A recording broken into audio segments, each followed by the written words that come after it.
अध्याय 11. श्री गणेशाय नमः. मागले अध्यायी वर्णिले. बाळप्पा मुरगोडी आले, पुण्यस्थानी राहिले 3 रात्री आनंदे. तेथे कळला वृत्तांत. अक्कलकुटी साक्षात यतिरूपे श्रीदत्त वास्तव्य संप्राक करिताती. परी मुरगोडीचे विप्र बाळासासी सांगता गांगापूर व्याख्यात महाक्षेत्र भीमातीरी. तेथे आपण जावनी बैसावे हो अनुष्ठानी. श्री गुरु स्वप्नी येऊनी सांगता तैसी करावे. मानवाला तयासी विचार निघाले तेथून सत्वर. जवळी केले गांगापूर परम पावन स्थान ते. बाळप्पा तेथे पातले स्थान पाहुनी आनंदले. नृसिंह सरस्वती पाऊले प्रेम भावे वंदिली. प्रातःकाळी उठूनी संगमावरी स्नान करूनी जप ध्यान आटपोनी मागुनी येते गावात. सेवकऱ्यांबरोबरी मागोनिया मधुकरी भोजनातरे संगमावरी परतून येती ते. मध्या स्नान करूनी पुन्हा बसती जप ध्यानी. असता जाता वरानसिमनी संध्या स्नान करावे. करूनी या संध्या वंदन जप आणि नामस्मरण रात्र पडता परतून ग्राम माझी येती ते. सद्गुरु प्राप्ती करिता सोडून गृह सूत कांता. शीतोष्णाची पर्वा न करिता अनंत वृत्ती राहती. शीतोष्णाचा होय त्रास अर्धपोटी उपवास परितयांचे मानस कदा उदासून व्हायची. अय्याराम सेवेकरी राहत होते गांगापुरी. तेथे देखुनी ऐसे परी बाळप्पासी बोलतील. तुम्ही भिक्षा घेऊनी नित्य यावे आमचे सदनी. जे जे पडेल तुम्हासे कमी ते ते आम्ही पुरवूजी. बाळप्पासी मानवले 2 दिवस तैसे केले. पोट भरूनी जेवले परी संकुच मानसी.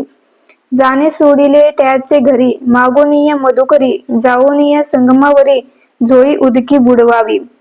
आणूनिया बाहेरी बैसुनी तेथे शिळेवरी. मग खाव्या भाकरी ऐसे नेम चालविला. ऐसे लोटले काही दिवस. सर्व शरीर झाले कृश. निशिदिने चिंता चित्तास सद्गुरु प्राप्तीची लागले. हीन आपले प्रक्तान भोग भोगावी दारुण. पाहावे सद्गुरु चरण ऐसे पुण्य नसेची.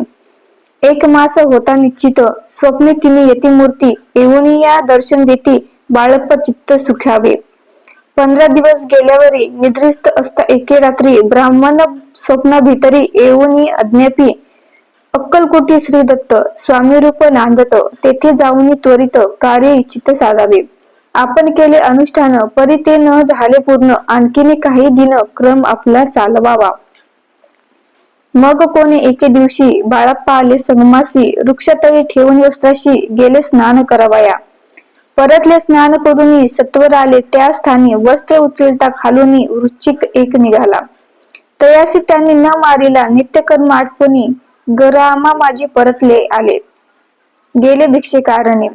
त्या दिवशी ग्रामाभितरी पक्वाने मिळाले घरोघरी. बाळप्पा तोषले अंतरी उत्तम दिन मानिला. अक्कलकोटी जावयासी निघाले मग त्याच दिवशी. उत्तम शकुन तयांसी मार्गावरी झाले. चरण चाली चालूनी अक्कलकुटे दुसरे दिनी. बाळप्पा पोचले येऊनी नगरी रम्य देखिले. जेथे नृसिंह सरस्वती यतिरूप वास करीती. तेथे सर्व सौख्य नांदती. आनंद भरला सर्वत्र. तया क्षेत्रचे महिमान केवी वर्णू मी अज्ञान. प्रत्यक्ष जय वैकुंठ भवन स्वामी कृपेने जाहले. इति श्री स्वामी चरित सारामृत नाना प्राकृत कथा संबंध श्रोते सदा परिसोत 11 अध्याय गोढा. श्रीरस्तु शुभम भवतु. श्री स्वामी समर्थ महाराज की जय.